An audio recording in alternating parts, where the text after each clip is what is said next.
Now we're going to take a look at working with WordPress post revisions. First, make sure revisions are turned on in your screen options so you can see these. And scroll down to wherever they are. Okay, so I have a bunch of revisions here. These indicate every edit that I've saved on this post. So let's click one, just see what happens here. I get this display of all of them. And now I can compare them. So if I want to see the difference between the current revision and some old one, click the button. These are the same. Let's take a look at some others. Click compare. The same again.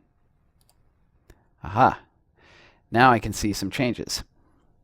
So in the older revision, this line existed, and then it was deleted, which is indicated by this pink. So now if I change the new revision to this one with the extra line, and back up with the old revision, compare again, now it shows me that using this one as the old one, and this one as the new one, this line is considered to be new. So I can see the older one here and the newer one here, and I can restore an older revision of this post. So let's go back to the current revision as the new one, and the next most recent as the old. So now I can see that this line was removed, but maybe I'd like to add it back by restoring this old revision. And now I'm brought back.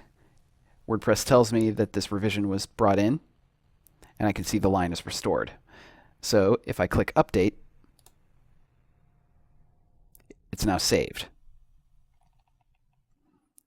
And I have a new revision created just now. There's a WordPress configuration setting, WP_post_revisions, that you can add to your configuration file to keep this list under control.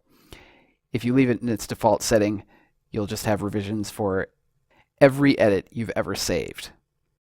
And that can get to be pretty unwieldy. So I keep this to something like 10 or 20.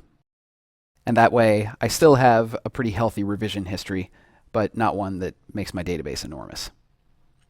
So that's an overview of working with revisions in WordPress.